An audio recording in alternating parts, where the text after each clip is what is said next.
حضرت میاں شیر محمد شرقپوری علیہ رحمہ فجر کی نماز کے بعد یہ ٹوٹیاں نہیں جس طرح ہوتی تو وہ چھوٹا سا برآمدہ تھا تو برآمدے کے اوپر بیٹھ کے وظائف کرتے تھے اور پھر اشراق کی نماز تک وہاں بیٹھتے اور پھر تشریف لے جاتے. گرمی کی شدت تھی تو حضرت فرائض کی ادائیگی کے بعد وہاں چلے گئے تو نمازیوں نے آپس سے مشورہ کیا کہ یار حضرت کو عرض کریں کہ بارش کے لیے دعا کی جائے.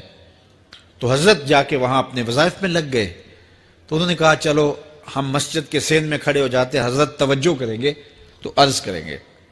تو جتنے نمازی تھے وہ سارے صحن میں کھڑے ہو گئے اور برآمدے کے اوپر میاں صاحب وظائف میں لگے.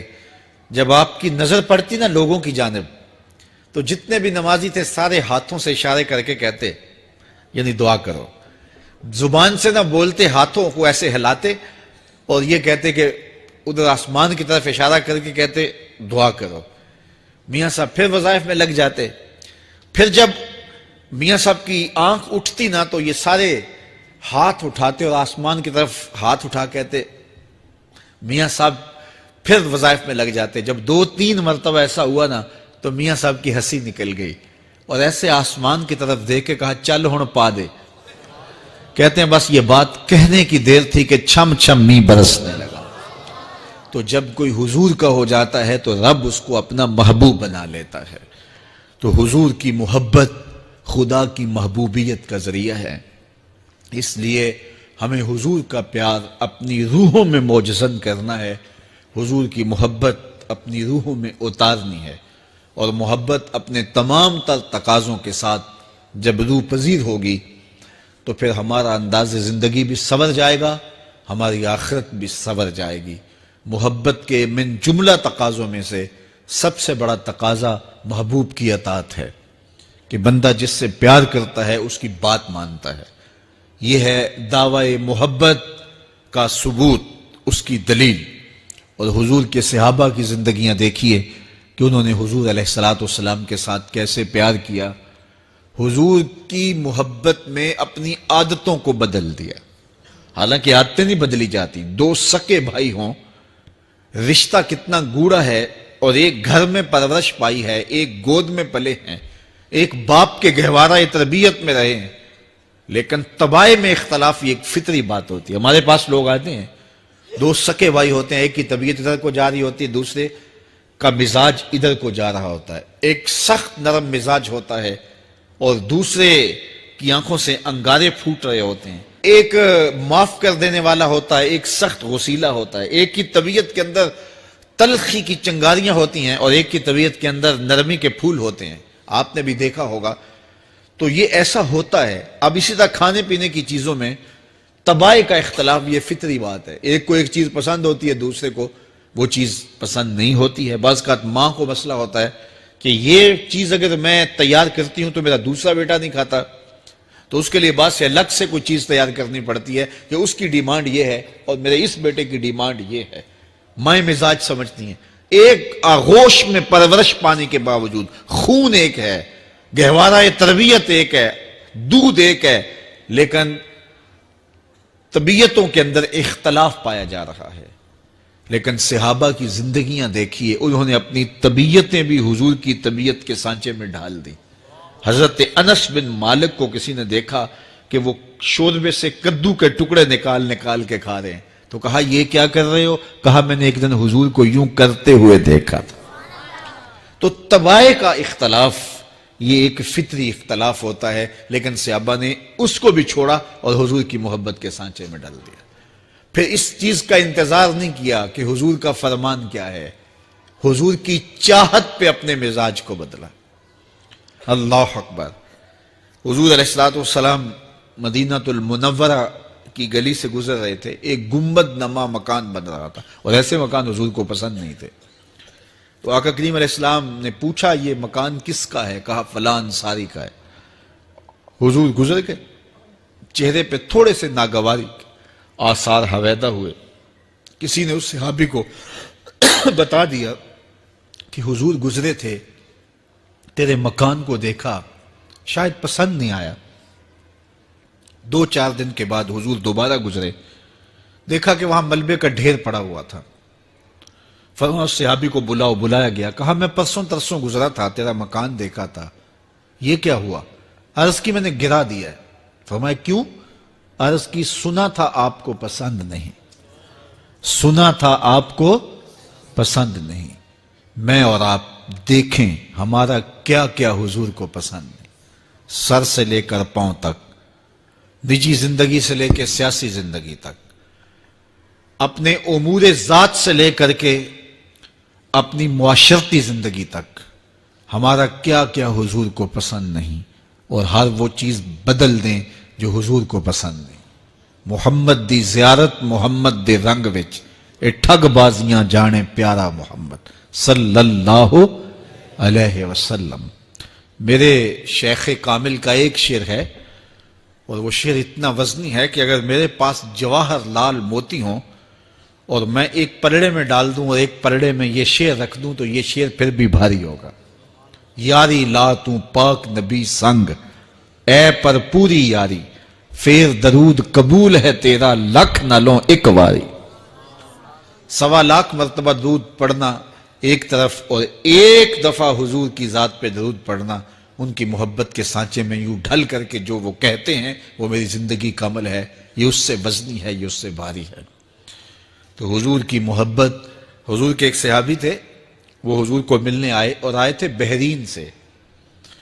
اچھا، انہوں نے حضور کو سلام کیا تو حضور نے رخ پھیر لیا، ناراضگی کا اظہار کیا، تو وہ سمجھے کہ شاید حضور نے ایسے ہی رخ پھیرا، تو جدھر حضور نے رخ پھیرا وہ ادھر جا کے سلام کرتے ہیں، تو حضور نے پھر رخ پھیر لیا، سمجھ گئے کہ حضور ناراض ہیں۔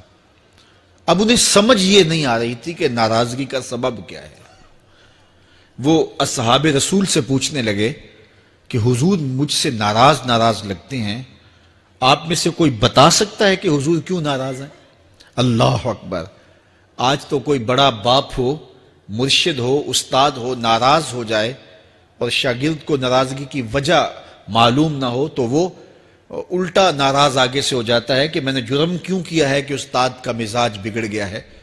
اللہ اکبر! لیکن ذرا دیکھیے، رنگ دیکھیے محبت کے، وہ صحابہ سے پوچھتا پھرتا ہے کہ حضور مجھ سے ناراض ہیں، مجھے بتائیے کہ کیا سبب ہوا؟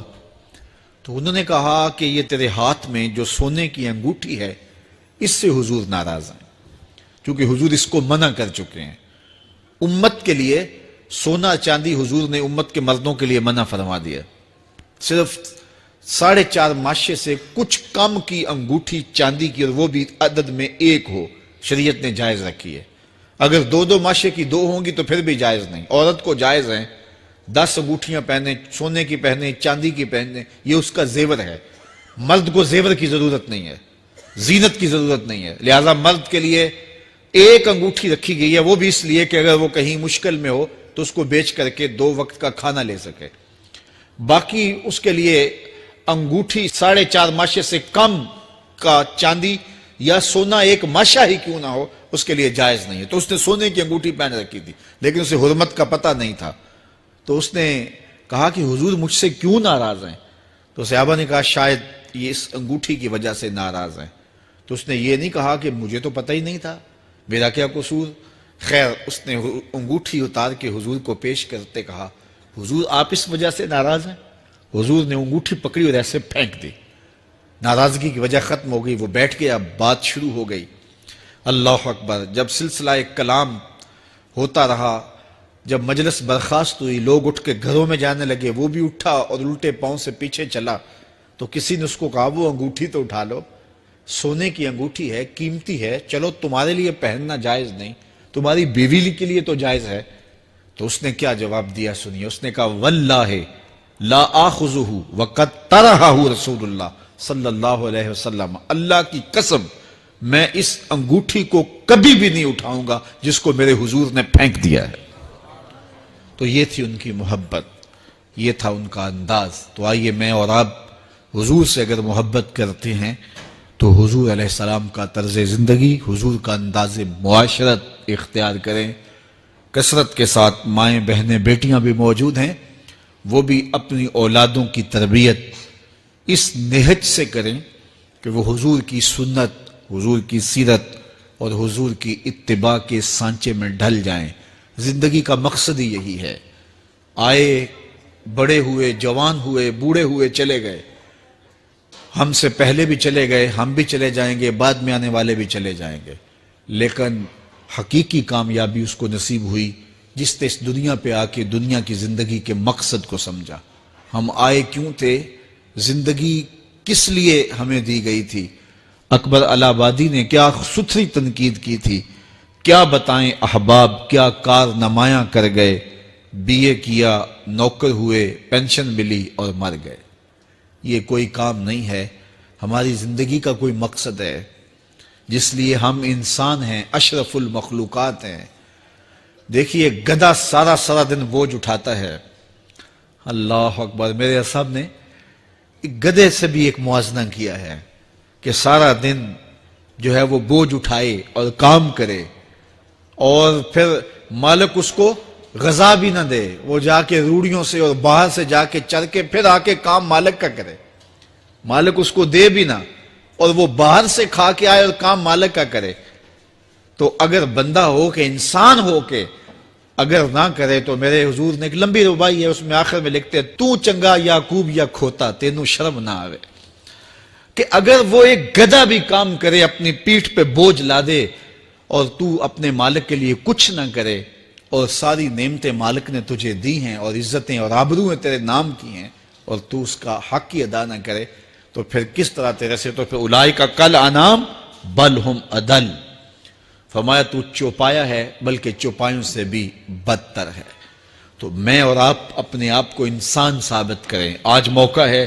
سے ثابت نے اجے حواس تیرے، سے ثابت نے اجے حواس تیرے، کر لے نیکیاں رج کے تو، اڑیا رب رسول کیوں پل بیٹھوں، آ رب رسول ول پج کے تو، آئی موت ایتھے رہسن کم تیرے، آئی موت ایتھے رہسن کم تیرے، نیکیاں کر لے بھج کے تو، کی آکھ سن لوگ یعقوب تینوں، جب ٹر پیوں سر منہ کج کے تو۔ وہ وقت آئے گا جب تنیاں باندھ دی جائیں گی، جب دونوں جانب سے کفن باندھ دیا جائے گا، پھر پردہ ہٹا کے دیکھا جائے گا، پھر بند کر دیا جائے گا۔ وہ لمحے کتنے دردناک ہوں گے، وہ گھڑیاں کتنی دردناک ہوں گی۔ آج مجھے اور آپ کو اللہ نے موقع دیا ہے، تو آج حضور کی سیرت کو اپنانے کا، اپنی روحوں میں اتارنے کا عزم کر کے